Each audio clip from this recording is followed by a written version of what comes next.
तो दोस्तों फिर से हमारे चैनल पे आपका स्वागत है। और आज इस वीडियो में हम बात करने वाले हैं नेट यानी यूजीसी नेट के बारे में। तो यूजीसी यानी जो यूनिवर्सिटी ग्रांट कमीशन है वो एक नेट का एग्ज़ाम कराता है।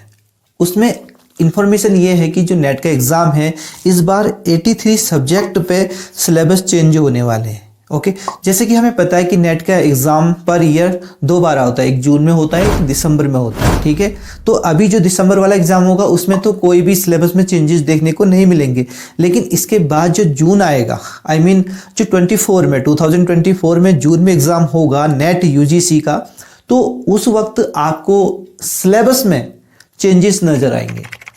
तो नेट के सिलेबस में यूजीसी चेंज करने जा रहा है। ओके, अब ये चेंजेस क्यों आए इस पे थोड़ा सा फोकस करते हैं। ठीक है, ये जो चेंजेस आए हैं ये आए हैं राष्ट्रीय शिक्षा नीति के अकॉर्डिंग।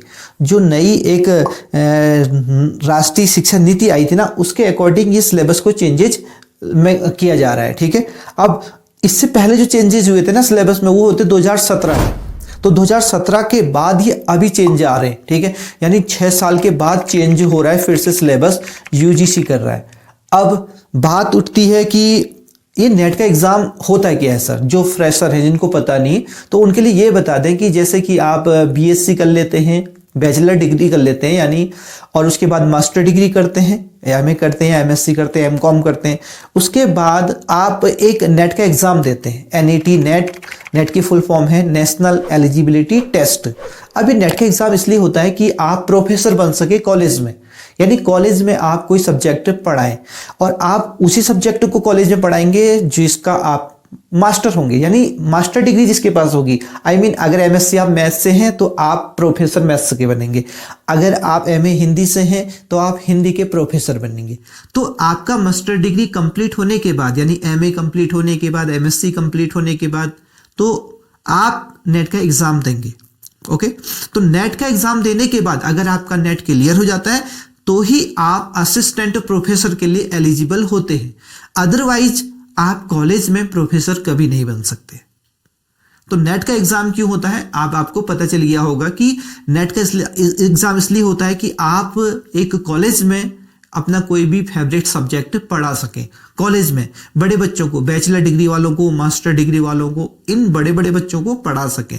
ओके, अब छोटे कॉलेज यानी छोटे बच्चों को पढ़ाने के लिए आपको नेट की एग्जाम देने की कोई जरूरत नहीं होती। उसके लिए आप बीएड करते हैं और उसके बाद आप टीचर बनते हैं, इंटर कॉलेज के टीचर या हाई स्कूल के टीचर या प्राइमरी के टीचर। बट नेट का एग्जाम आप क्यों देते हैं, आपको कॉलेज के प्रोफेसर बनने के लिए। तो इस नेट के एग्जाम में यूजीसी कंडक्ट करता है, लेकिन यूजीसी करवाता है, लेकिन इसका जो सारा सब कुछ जो देखता है वो एनटीए करता है। एनटीए फुल फॉर्म है नेशनल टेस्ट एजेंसी।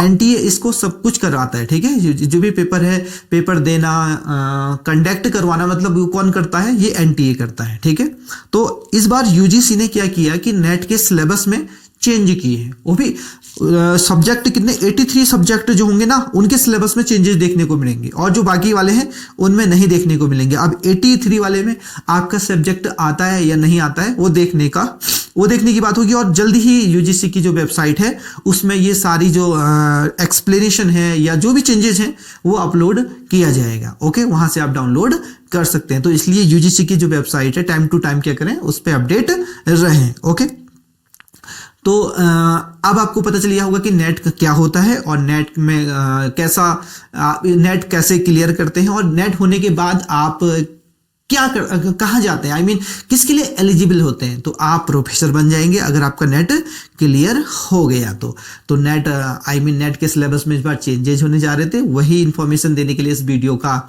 को बनाया गया था। ओके, तो वीडियो कैसी लगी और इसके अबाउट कोई भी आपके पास क्वेरीज हो तो प्लीज कमेंट कर देना कि नेट में कौन से सिलेबस